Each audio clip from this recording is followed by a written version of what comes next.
So hello everybody, I am Shivam Chaturvedi और आज हम लोग एक नया चैप्टर स्टार्ट करने जा रहे हैं जिसका नाम है मोशन। मोशन।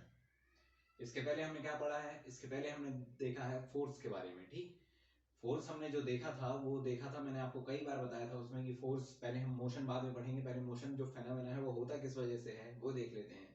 तो मोशन हमारा होता था फोर्स की वजह से। कैसे होता था कि हम किसी को रेस्ट से मोशन में लेके आ जाते थे या मोशन से रेस्ट में लेके आ जाते थे, मगर ये रेस्ट और मोशन होता क्या है ये देखते हैं। तो देखिए, मैं यदि आपसे कहूं कि मैं 20 किलोमीटर अपार्ट हूं और ये 30 किलोमीटर अपार्ट है, मैं हूं ये और ये मार्कर है, ये मेरा भाई है। ठीक है, तो मैं 20 किलोमीटर अपार्ट हूं, ये 30 किलोमीटर अपार्ट है। अब आप कहोगे किस चीज से अपार्ट है भाई, किस चीज से अपार्ट है, कहाँ से अपार्ट है, किस चीज से दूर है? मैं कह दूं कि मैं 50 किलोमीटर से दूर खड़ा हूं, पर मगर कहाँ से? वो आपको बताएगा एक चीज जिसको हम कहते हैं रेफरेंस पॉइंट। ठीक, अब दूसरी चीज देखते हैं। दूसरी चीज होती है, आप एक बात समझिए कि जैसे ये मेरा हाथ है, ठीक, अभी टाइम क्या हुआ है? अभी टाइम हुआ है यही, जो भी टाइम हुआ है अभी मुझे नहीं पता, अभी टाइम हुआ है ये। अब ये मैंने हाथ यहाँ से यहाँ ला दिया, अब टाइम ये और ये अलग अलग हो गया ना। ऐसा तो है नहीं कि मेरा जो हाथ है ये सेम टाइम में यहाँ भी होगा और यहाँ भी होगा। यानी कि मेरे कहने का मतलब ये है कि आपका टाइम किसी पर डिपेंडेंट नहीं होता। आपका हाथ यहाँ रुके या यहाँ जाए, यहाँ रुके यहाँ आए, ऊपर जाए नीचे जाए, यहाँ जाए वहां जाए, वहां जाए यहाँ जाए, कहीं भी जाए, क्या आपका टाइम जो है वो वेट करता है आपके हाथ का? वो तो चलता रहता है, समय हमेशा चलता रहता है। ठीक, तो टाइम हो गया आपका इंडिपेंडेंट वेरिएबल। ठीक, इंडिपेंडेंट क्वांटिटी। इंडिपेंडेंट का मतलब ये है कि वो अपना चलता रहता है। ठीक, अब मोशन क्या है?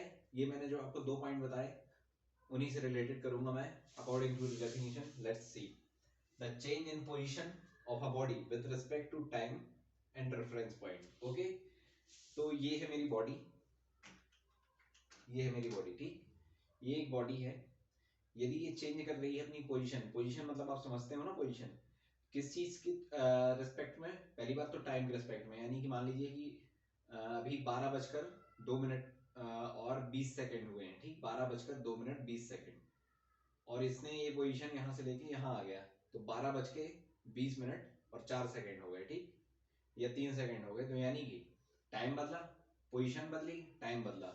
तो पहला हमारा ये जो केस है टाइम बदलने के साथ में पोजीशन बदलना, ये हो गया मेरा क्लियर। ठीक, दूसरा क्या है? दूसरा है मेरा कि आपका रेफरेंस पॉइंट चेंज होना चाहिए। अब रेफरेंस पॉइंट क्या होता है? रेफरेंस पॉइंट वो होता है जो देता है वैलिडेशन। किस चीज की वैलिडेशन? क्या वो लिख के देता है कि साइन करके देता है? नहीं, वैलिडेशन होती है कि आपकी पोजीशन को कोई चीज वैलिड करे कि हाँ भाई आप जो बोल रहे हो वो सच बोल रहे हो या झूठ बोल रहे हो। जैसे मैं कह दूं कि 20 मीटर्स, हाँ वही वाला एग्जांपल कि मैंने जैसे कहा कि मैं 20 मीटर्स अपार्ट हूँ या 30 मीटर्स अपार्ट हूँ, कि कहाँ, लेकिन कहाँ से पार्ट है? ये है, जैसे ये ए है और ये बी है। ये कह रहा है कि मैं 20 मीटर्स अपार्ट हूँ और ये कह रहा है कि मैं 30 मीटर्स अपार्ट हूँ, लेकिन अपन को लग रहा है कि ये दोनों गधे हैं। क्यों है गधे? क्योंकि भाई बता नहीं रहे कहाँ से पार्ट है, एक दूसरे से तो अपार्ट नहीं दिख रहे मुझे। यदि ये अपने जो इनका स्टेटमेंट है उसमें ये कहें कि मैं एक दूसरे से 20 मीटर से 30 मीटर का पार्ट हूँ, तो ये तो बात बनती नहीं कि 20 मीटर से एक पार्ट है, दूसरा 30 मीटर का पार्ट है। ऐसा कैसे हो सकता है? अब यदि ये लोग ये कहें कि मैं इस पेड़ से 20 मीटर अपार्ट हूँ और मैं इससे 30 मीटर अपार्ट हूँ, अब ये गधे हैं कि नहीं है गधे? अब ये नहीं है गधे। क्यों? क्योंकि ये अब सच बोल रहे हैं। तो क्या ये पेड़ ने इनका वैलिडेशन दे दिया कि ये जो बोल रहे हैं वो सच बोल रहे हैं, इनकी जो पोजीशन है वो सच है? क्योंकि पेड़ से 20 मीटर या 30 मीटर है।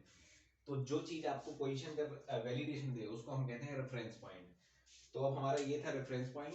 ठीक, जैसे मैंने इसको रेफरेंस पॉइंट मान लिया, ये रेफरेंस पॉइंट। अब इसने अपनी पोजीशन यहाँ से लेकर यहाँ आ गया, तो यहाँ से यहाँ आने में टाइम भी चेंज हुआ और रेफरेंस पॉइंट भी चेंज हुआ। तो चेंज इन पोजीशन, यानी कि पोजीशन भी चेंज हुई। किस चीज के रिस्पेक्ट में? टाइम के रिस्पेक्ट में टाइम चेंज हुआ। Yes, it happens. और क्या, हमारा रेफरेंस पॉइंट ये भी चेंज हुआ। कैसे? रेफरेंस पॉइंट ये था ना, पहले रेफरेंस पॉइंट ये था, अब वो यहाँ पर आ गया तो रेफरेंस पॉइंट भी चेंज हुआ। तो ये हमारा हो गया आपका मोशन। ठीक, सॉरी फॉर द इंटरप्शन। ये मेरा जो मार्कर है ये ज़्यादा चल रहा है आजकल, रेड वाले में शायद इंक ज़्यादा हो गई। अब हम बढ़ते हैं हमारे टाइप्स ऑफ मोशन में, ठीक। तो सबसे पहला है हमारा रेक्टिलिनियर मोशन, यानी कि 4 प्रकार के मोशन हमको पढ़ने हैं। मैं आपको जल्दी जल्दी बता देता हूँ, पहले नाम पढ़ लेते हैं। Rectilinear, circular, periodic and rotational, ठीक। तो रेक्टिलिनियर, आपने कभी 26 जनवरी वाली जो आपकी परेड होती है वो देखी होगी, देखी होगी। तो उसमें जब सोल्जर्स जो हमारे रहते हैं वो मार्च पास्ट करते हैं, मार्च, ठीक। तो आपने उनको देखा होगा कि वो एक स्ट्रेट लाइन में ट्रेवल करते हैं, ठीक। तो वो मोशन कर रहे हैं, लेकिन कैसे? स्ट्रेट लाइन में, ठीक। और हमने जैसे ऊपर हम अपने रूफ पर चढ़ गए, ठीक है। रूफ से हमने यदि एक स्टोन को नीचे थ्रो किया, तो क्या वो जो स्टोन ऊपर से नीचे जाएगा, तो ये देखिए ये है जैसे स्टोन, ये ऊपर से नीचे जाएगा, तो ये देखिए सीधा गया, या ये ऐसा हो गया, ऐसा ये मैं हाथ से छोड़ूंगा, ऐसा जाए, ऐसा जाए, ऐसा जाए, ऐसा जाए, फिर नीचे जाए, नहीं। तो कोई भी मोशन जब स्ट्रेट लाइन में ट्रेवल करेगा, यानी कि कोई भी motion when it happens in a straight line, it is known as rectilinear motion, okay. The second one is circular motion. तो circular motion में देखिए सर्कुलर मोशन का मतलब ये है कि आपका जो रेफरेंस पॉइंट हो वो सेम हो। देखिए रुकिएगा, कैसे दिखाऊं मैं ये रिस्क ले रहा हूँ, मेरा चार्जर ना कहीं खराब हो जाए, रुक जाइए।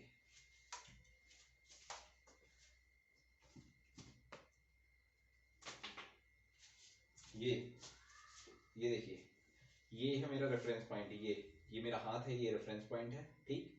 और ये है मेरा वो। तो कोई भी मोशन जो होगा वो सर्कुलर पाथ ट्रेवल करे, ठीक। और उसका जो जहां जहां भी वो ट्रेवल कर रहा है उसकी distance from the reference point equal होनी चाहिए, यानी कि ऐसा ये हो उसका रेफरेंस पॉइंट, और ये ऐसा ऐसा वो मोशन कर रहा हो ऐसा, यानी कि इस सर्कुलर पाथ में वो मोशन कर रहा हो। लेकिन यदि मैं उसकी डिस्टेंस यहाँ से निकालूं, यहाँ से निकालूं, यहाँ से निकालूं, यहाँ से निकालूं, कहीं से भी निकालूं, तो उसकी यहाँ से ये डिस्टेंस जो होगी वो इक्वल होगी, और वो फॉलो क्या करेगा? Circular path. और मेरे रेफरेंस पॉइंट एक ही रहेंगे, मतलब रेफरेंस पॉइंट मेरा सेम है, लेकिन ये जो ट्रेवल है ये सर्कुलर पाथ में करेगा। ये मैं अपना हाथ हिला रहा हूँ, क्या हाथ तो मेरा सेम जगह पर है, ठीक। लेकिन ये जो वो है, ये देखिए मेरे हाथ की पोजीशन देखिए, फिक्स्ड है ना, लेकिन ये जो वायर है ये ऐसा ऐसा सर्कुलर पाथ फॉलो कर रहा है, तो इसी को हम कहते हैं सर्कुलर मोशन। तीसरा है हमारा, ये आप देख सकते हैं कि पहले का मैंने आपको एग्जांपल बता दिया, मार्च पास्ट ऑफ सोल्जर्स या falling of a sting from a roof, stone from a roof है। और ये मेरा ये जो सेकंड एग्जांपल है, ये मैं बता सकता हूँ कि आपने वॉच देखी होगी, तो वॉच मेरी सर्कुलर मोशन फॉलो करती है, ठीक। अब मेरा थर्ड है पीरियोडिक मोशन।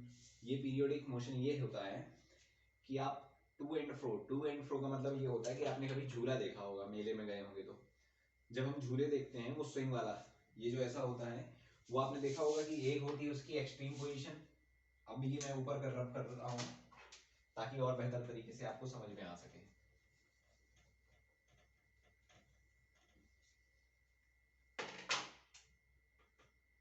ये है मेरा झूला, ठीक, ये है झूला।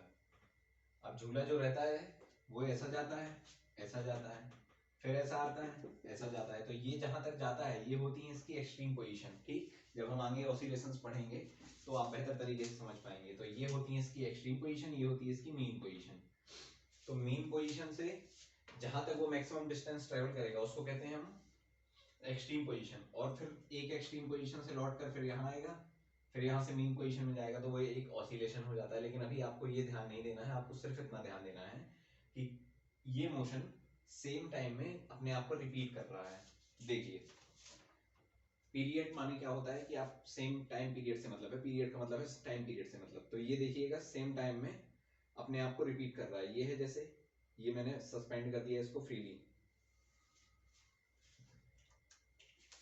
ये मैंने इसको सस्पेंड कर दिया, ठीक। अब ये देखिएगा मैं इस पे एक्स्ट्रा फोर्स नहीं लगा रहा हूँ, ये देखिए यहाँ से ये यदि इसकी मीन पोजीशन है तो यहाँ से जितना दूर जा रहा है उतना यहाँ जा रहा है, उतना यहाँ जा रहा है। मैं इसमें एक्स्ट्रा फोर्स नहीं लगा रहा हूँ, मैंने सिर्फ इसको सस्पेंड कर दिया। यदि मैं इस पर फोर्स लगाऊंगा तो ये देखिए थोड़ा सा मैंने फोर्स लगाया, अब मैंने छोड़ दिया उसको फ्री, तो वो जितना यहाँ से यहाँ जा रहा है उतना ही इतना दूर जा रहा है, तो यानी कि फोर्स ज्यादा लगाने पर उसका मोशन बढ़ रहा है। लेकिन आपको क्या ध्यान देना है? आपको ध्यान देना है कि वो अपने आप को रिपीट कर रहा है सेम अमाउंट ऑफ टाइम में, यानी कि जितना यहाँ से यहाँ गया, लौट के आया, यहाँ गया, यहाँ आया, एक मोशन, एक बार का मोशन। अब वो जितना उसने इस पूरे मतलब इस पूरे ड्यूरेशन में जितना उसका टाइम रहा इस पूरे मोशन में, वही सेम ड्यूरेशन वो लेगा अपने सेकंड मोशन में, जब वो सेकंड टाइम ऐसा ऐसा ऐसा ऐसा हो जाएगा। ठीक, तो ये हो गया हमारा पीरियोडिक मोशन। ये आपने पेंडुलम देखा होगा, घड़ी के नीचे जो लगा रहता है, वो पीरियोडिक मोशन का एग्जांपल हो गया। अब चौथा हमारा एग्जांपल है रोटेशनल मोशन। तो रोटेशनल मोशन क्या है कि ये आपका, जैसे मान लीजिए कि ये ग्राउंड है। अरे आपने बैट्समैन को क्रिकेट खेलते हुए देखा होगा, तो जब वो मारता है, यानी कि जब हिट करता है वो बॉल को, तो जब वो बॉल को हिट करता है तो बॉल क्या करती है, ग्राउंड में रोटेट करते हुए जाती है। तो यानी कि वो सीधे, मतलब सीधी जा रही है, ऐसी जा रही है, जिगजैग जा रही है, वो अलग बात है। ठीक, लेकिन यदि वो जा रही है अपनी जगह पर, वो रोटेट भी कर रही है, रोटेट कर रही है, यानी कि जो बॉल घूम रही है, या स्पिनर्स जब बॉल स्पिन करता है तो आपने देखा होगा कि बॉल ऐसी ऐसी रोटेट करती है, तो उसको हम कहते हैं, बॉलिंग जो होती है वो हमारी हो गई रोटेशनल मोशन का। तो ये हो गए हमारे चारों एग्जांपल्स, चारों टाइप्स ऑफ मोशन। ठीक, अब हमारे दो नेक्स्ट टॉपिक्स और हैं, उनको हम जल्दी से कवर करते हैं और इस वीडियो को ओवर करते हैं। तो पहला है हमारा डिस्टेंस और दूसरा है हमारा डिस्प्लेसमेंट। ठीक, तो डिस्टेंस और डिस्प्लेसमेंट क्या होता है? जैसे डिस्टेंस होता है आपका, ये जो डेफिनेशन के थ्रू जाएंगे ना हम, तो बेहतर तरीके से समझ पाएंगे। तो डिस्टेंस हमारा होता है कि स्पेस बिटवीन टू पोजीशंस। ठीक, तो मोशन किया जैसे किसी ने, ये था उसका रेफरेंस पॉइंट, वो यहाँ आ गया, टाइम चेंज हुआ। ठीक, ये था रेफरेंस पॉइंट, वो यहाँ आ गया, यानी कि ये है, अब वो मेरे पास GIF तो है नहीं, यहाँ से चला यहाँ आ गया, यहाँ से चला यहाँ आ गया। ठीक, तो ये हो गया उसका मोशन।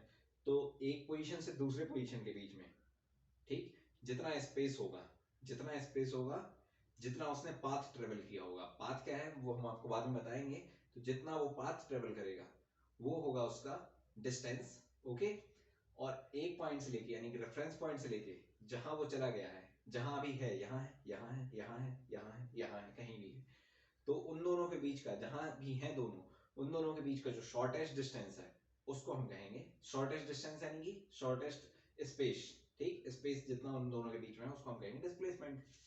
लेट्स सी, ये था हमारा A, ये गया B तक। ठीक, तो हमारा जो डिस्टेंस होता है,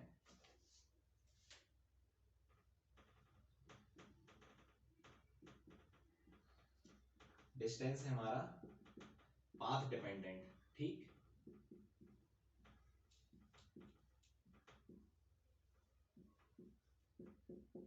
देखिए, तो ये जैसे यहां से गया, मान लीजिए कि यहाँ की दूरी है इनकी 5 मीटर्स।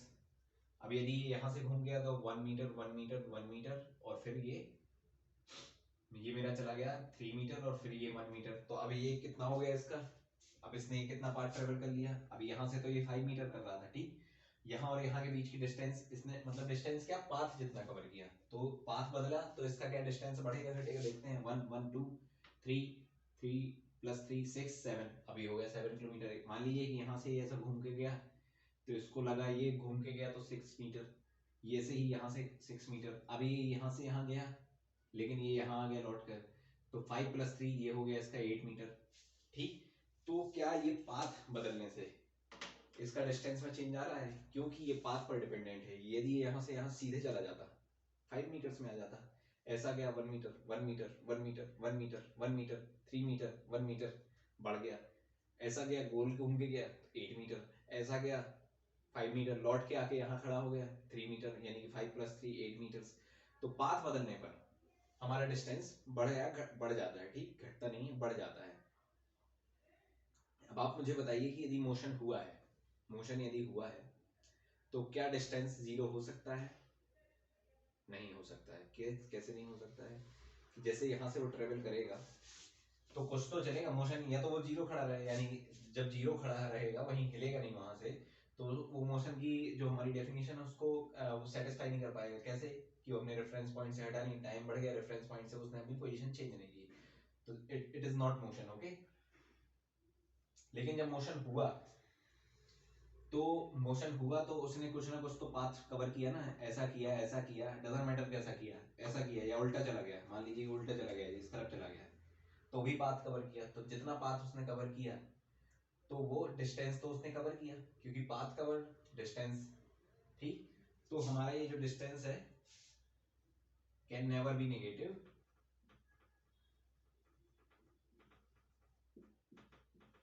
और 0, ठीक, ये आपको याद रखना है, क्योंकि पाथ कवर करेगा, मोशन होगा तो पाथ कवर करेगा डेफिनेटली, और जब मोशन होगा पाथ कवर करेगा तो 0 तो होगा नहीं पाथ कवर। इसकी हमारी यूनिट होती है मीटर, क्योंकि क्या है, लेंथ है, एक्चुअल में तो ये लेंथ ही है ना। दूसरा हमारा जो वो है, दूसरा है हमारा डिस्प्लेसमेंट, ये हमारी वेक्टर क्वांटिटी। अब क्या है वेक्टर क्वांटिटी वो मैं बताता हूँ आपको। ये थी हमारी स्केलर क्वांटिटी, इसमें हमारा डायरेक्शन मैटर नहीं कर रहा था। अब जैसे मैं आपसे एक टेबल कह देता हूँ कि टेबल यहाँ से वहां तक कितने डिस्टेंस की है, तो 4 मान लीजिए कि 3 मीटर्स की है, 3 मीटर्स की है, ठीक। अब यहाँ से यहाँ की कितनी डिस्टेंस की है, 3 मीटर्स की है। वो उसने यहाँ से शुरू किया और यहीं पर लौट के आ गया, तो कितना डिस्टेंस कवर किया, 3 + 3 6 मीटर। यहाँ से आया ऐसे पीछे चला गया, यहीं से शुरू किया था, वहां गया, पीछे आके यहाँ आ गया, तो उसने कितना कर लिया, 3 + 3 + 1 और 2 यानी कि 8 मीटर्स के आसपास, ठीक।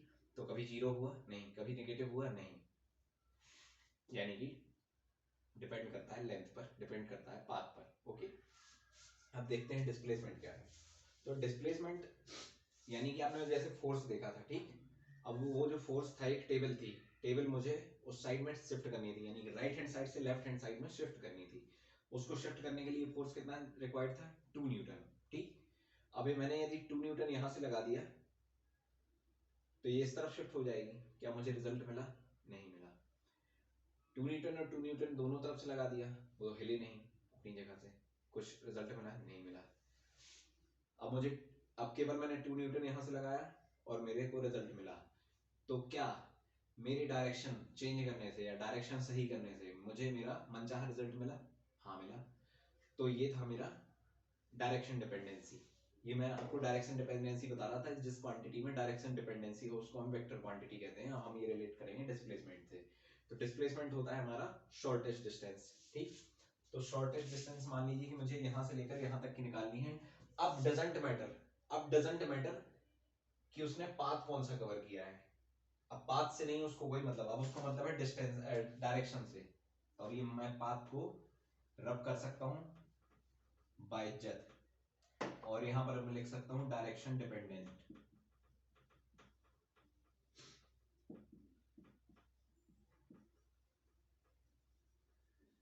ठीक। तो अभी ये हो गया मेरा डायरेक्शन डिपेंडेंसी, और ऊपर वाला था मेरा पाथ डिपेंडेंट। अब डायरेक्शन डिपेंडेंसी से मेरा क्या तात्पर्य है, तो आई मीन टू से बाय डायरेक्शन डिपेंडेंसी, ये देखिए ए और ये बी, शॉर्टेस्ट डिस्टेंस का क्या होगा, शॉर्टेस्ट डिस्टेंस का होगा ये यहां से चला जाए, यहां से चला जाए, ऐसा जाए, ऐसा घूम के यहां से यहां, यहां यहां यहां यहां यहां ऐसे आके यहां आ जाए, ठीक। डिस्टेंस तो बहुत उसने पाथ ट्रेवल कर लिया, लेकिन शॉर्टेस्ट डिस्टेंस क्या है, यहां से लेकर यहां तक। ये मेरा यूनिवर्सल है, आप चाहे कहीं से भी घूम के चले जाएं, ये हमेशा 5 मीटर ही रहेगी। तो इसकी डिस्प्लेसमेंट डायरेक्शन से मतलब करती है।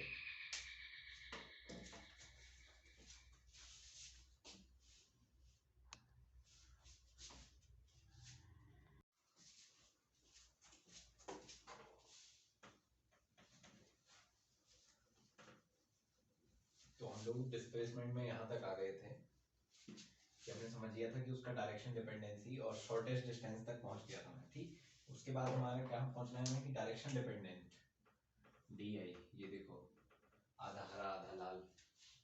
तो डायरेक्शन डिपेंडेंसी से मेरा मतलब क्या है, डायरेक्शन डिपेंडेंसी से मेरा मतलब ये है, देखिए, तो आपने इंटीजर वाली वो नंबर लाइन तो देखी ही होगी, नहीं देखी होगी तो देख लीजिए। ये था 0, इस तरफ जाते थे तो पॉजिटिव हो जाता था, 1 2 3, इस तरफ आते थे तो नेगेटिव हो जाता था, -1 -2 -3, ठीक। तो इस 0 को हम क्या कहते थे, ओरिजिन, ठीक। ओरिजिन ही हमारा क्या है, रेफरेंस पॉइंट है। अब रेफरेंस पॉइंट में अब डायरेक्शन, मैंने आपको जैसे वेक्टर क्वांटिटी में बताया कि यदि फोर्स मैं इस जगह की जगह इस तरह लगा देता, ठीक, यानी कि जो ऐसा जा रहा था वो ऐसी की जगह ऐसा चलने लगे, जब ऐसा चलने लगेगा तो उसको फोर्स का रिजल्ट बदल जाएगा, ठीक। जब फोर्स का रिजल्ट बदल जाएगा, रिजल्टेंट फोर्स यानी कि जो हमें रिजल्ट चाहिए वो बदल जाएगा, तो ये जो डिस्प्लेसमेंट है, मान लीजिए कि उसने यहाँ से स्टार्ट किया, यहाँ से स्टार्ट किया, ऐसा गया, ऐसा गया, फिर ऐसा आया, फिर ऐसा आया, फिर ऐसा आया, और फिर ऐसा आके यहाँ खत्म हो गया, ठीक। यहाँ मान लीजिए -4 है। तो अब ये जो इसका डिस्टेंस है वो कितना होगा, डिस्टेंस इसका होगा यहाँ से मान लीजिए कि 4, ये हो गया मेरा 4, 1 2, फिर ये लौटा कितना 2, फिर यहाँ से ये कितना आया 3 + 4 यानी कि 4, ये हो गया इसका कितना 15 मीटर। ये क्या था डिस्टेंस। अब डिस्प्लेसमेंट कितना आएगा, डिस्प्लेसमेंट देखिए इतना आएगा कि अब ये देखेंगे हम इसका कि ये इनिशियल और फाइनल पोजीशन के बीच में कितना स्पेस है, स्पेस है -4 का। ठीक, -4 का क्यों है, क्योंकि वो इंटीजर की तरह मैंने लिया, डायरेक्शन की तरह लिया। मान लीजिए मुझे इस चीज को यहाँ से डिस्प्लेस करना है, डिस्प्लेस यानी कि बदलना, डिस्प्लेस यानी जब मेरे को कोई रिजल्ट चाहिए डिस्प्लेस करना है तो मुझे यहाँ से यहाँ इसको डिस्प्लेस करना है। ठीक, लेकिन मैंने उसमें कुछ ऐसा किया कि ऐसा क्या, ऐसा जाके मैं यहाँ आ गया लौट के, तो यहाँ से मैंने शुरू किया था और यहाँ आ गया लौट के, तो क्या मेरा डिस्प्लेसमेंट जो मुझे करना था वो हुआ, नहीं हुआ, क्योंकि मेरा जो मुझे रिजल्ट चाहिए था वो चाहिए था मान लीजिए 4 मीटर उस साइड, और मैं घूम घाम के आ गया 4 मीटर इस साइड, तो क्या मेरा रिजल्ट आया वो। तो ये चीज जो होती है ये डायरेक्शन डिपेंडेंट होती है। ठीक, तो शॉर्टेस्ट डिस्टेंस जब मैंने लिया तो -4 का आ गया, तो -4, ये -4 मीटर जो होगा ये हुआ मेरा डिस्प्लेसमेंट। अब हम समझेंगे इसको बहुत एक न्यूमेरिकल के उससे। ठीक, डायरेक्शन, ये जो डिस्प्लेसमेंट है और डायरेक्शन है वो क्या है।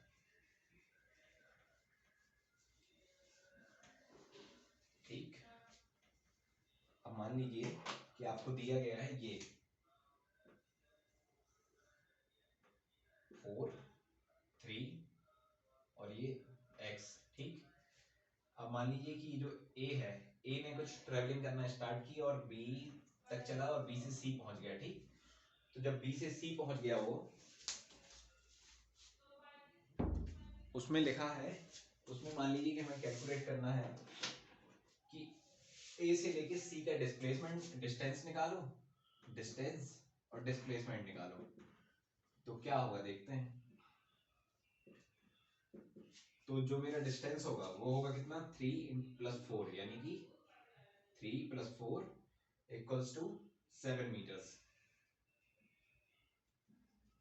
7 मीटर्स आ गया मेरा डिस्टेंस। अब डिस्प्लेसमेंट कैसा होगा, डिस्प्लेसमेंट क्या मुझे निकालना है यहाँ से लेके यहाँ का, यानी कि ये, अब क्या मैं इसको कंसीडर करूंगा पाथ को, नहीं, मैं करूंगा शॉर्टेस्ट डिस्टेंस यानी कि इन दोनों के बीच की। तो अब मैं लिखाऊंगा पाइथागोरस थ्योरम, यानी कि x² hypotenuse square equals to base square plus perpendicular square, यानी कि 4² + 3² यानी कि 16 + 9 = 25 √x² था ना ये, तो मैंने x कर दिया, तो x = 5 मीटर्स। ये होगी मेरी डिस्प्लेसमेंट, ये मेरी कितनी होगी 5 मीटर्स। इससे मैंने क्या प्रूव किया आपको, इससे मैंने ये प्रूव किया कि डिस्टेंस डिस्प्लेसमेंट से ज्यादा होगी या इक्वल होगी, यानी जो d है, ठीक, d ईदर इक्वल्स टू और ग्रेटर देन डिस्प्लेसमेंट।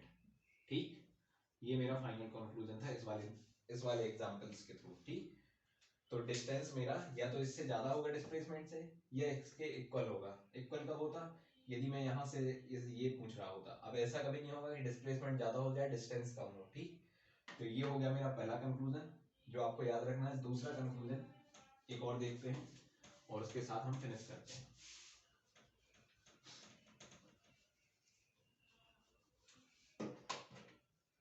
ये था ए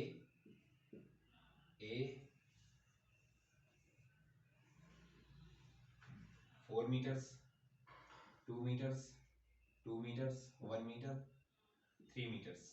बी, अब आपको इसमें डिस्टेंस और डिस्प्लेसमेंट दोनों निकालनी है। ठीक, अभी रुकिए, फिर ये आपकी कितनी 1 मीटर, इसको भी मान लीजिए। अब डिस्टेंस और डिस्प्लेसमेंट दोनों निकालनी है, तो डिस्टेंस कैसे निकलेगा इसका, डिस्टेंस और ये हो गया डिस्प्लेसमेंट। ठीक, तो डिस्टेंस मेरी कितनी निकलेगी 4 + 2 6 + 2 8 9 12 1 13 मीटर्स। ठीक, अब डिस्प्लेसमेंट कितनी है, initial position A final position A, यानी कि इनिशियल और फाइनल के बीच में कितना है जो स्पेस है 0 मीटर, 0 मीटर। तो मेरा दूसरा कंक्लूजन क्या हो सकता है, डिस्टेंस यदि मोशन हुआ है तो कैन नेवर बी जीरो, ठीक, इफ मोशन हैपेंस। अब यदि नहीं हुआ है तो डिस्टेंस तो फिर तो डिस्टेंस भी जीरो है। यदि मोशन हुआ है तो distance can never B zero but displacement can be zero, ठीक। तीसरा, ठीक, ये समझ गए, डिस्टेंस जीरो नहीं हो सकता, डिस्टेंस मेरा हमेशा डिस्प्लेसमेंट से ज्यादा होगा, या तो इक्वल होगा या ज्यादा होगा। डिस्प्लेसमेंट या तो डिस्टेंस से कम होगा या इक्वल होगा। दूसरा, डिस्टेंस डिस्प्लेसमेंट मेरा जीरो भी हो सकता है। तीसरा कंक्लूजन निकालते हैं, दो कंक्लूजन देख लिए, तीसरा देखता हूं मैं। ए यहां से चला 2 मीटर्स, 1 मीटर, 3 मीटर, 1 मीटर और ये 2 मीटर, ठीक। ये यहां हो गया बी और ये था इसका पॉजिटिव इंटीजर मान लीजिए, ठीक। अभी आप रुकिए एक सेकेंड और इसको इजी कर देता हूं मैं। ये ए, बी और ये सी, ए से बी गया वही और लौट के आ गया फिर से ए वाले रास्ते में, फिर लौट के वो सी तक चला गया। अब निकालिए, ये है 2 मीटर, ये है 2 metre, calculate the distance and displacement, ठीक। अब मुझे निकालना है तो डिस्टेंस क्या होगा, 2 मीटर चला, 2 मीटर चला, लौट के 2 मीटर आया, 2 मीटर आया, फिर यहां से 2 मीटर चला, 2 मीटर चला, तो कितना हो गया 6 मीटर। ये मेरा हो गया डिस्टेंस। अब डिस्प्लेसमेंट क्या होगा, ए से सी तक का। ये क्या है, यदि ये पॉजिटिव लिया था मैंने, ये पॉजिटिव लिया था, यदि आपको आपका जो ओरिजिन पॉइंट है यानी जो रेफरेंस पॉइंट है जहां से आप स्टार्ट कर रहे हैं अपना मोशन, वो हमेशा ओरिजिन की तरह लेना पड़ेगा। तो जब आप ओरिजिन की तरह लेंगे तो वो जैसा मोशन करेगा वो लेंगे हम उस इंटीजर वाली लाइन, यानी कि इसके प्लस माइनस। तो अब ये किस साइड आ रहा है, नेगेटिव साइड, तो ये कितना हो जाएगा, यहाँ से यहाँ तक का इसका टोटल गैप कितना है 2 मीटर्स। तो डिस्प्लेसमेंट मेरा कितना होगा -2 मीटर्स। क्यों, क्योंकि ये नेगेटिव साइड में इंटीजर वाली लाइन के, इंटीजर वाली लाइन से आप याद रखेंगे तो बेहतर तरीके से समझ पाएंगे। एक दो बार के लिए फिर तो आपको ये न्यूमेरिकल में फिर तो आप इसके हैबिचुअल हो जाएंगे कि कहाँ पॉजिटिव लेना है कहाँ नेगेटिव लेना है। यानी कि मोशन में यदि आपको एक तरफ ओरिजिन पॉइंट के एक तरफ आपको यदि पॉजिटिव लेना है तो ओरिजिन पॉइंट के दूसरी तरफ आपको नेगेटिव लेना पड़ेगा to calculate the displacement, okay. तो तीसरा कंक्लूजन क्या, distance can never be negative but displacement can be negative, okay. ये मेरा तीसरा कंक्लूजन। तो ये मैं फाइनल लिख दूं, तीनों मेरे कंक्लूजन क्या है, ये है मेरा डी, ये है मेरा एस, और अच्छे से बनाते हैं हम। फाइनल है भाई, थोड़ा सा अच्छा दिखना चाहिए।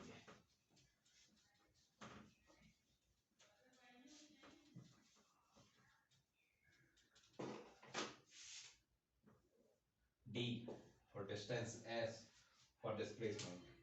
एक एक करके इनको क्लियर करते हैं। डिस्टेंस किसके डिपेंडेंट है, पाथ के, पाथ बदला तो रिजल्ट बदल जाएगा। डिस्प्लेसमेंट किसके डिपेंडेंट है, डायरेक्शन,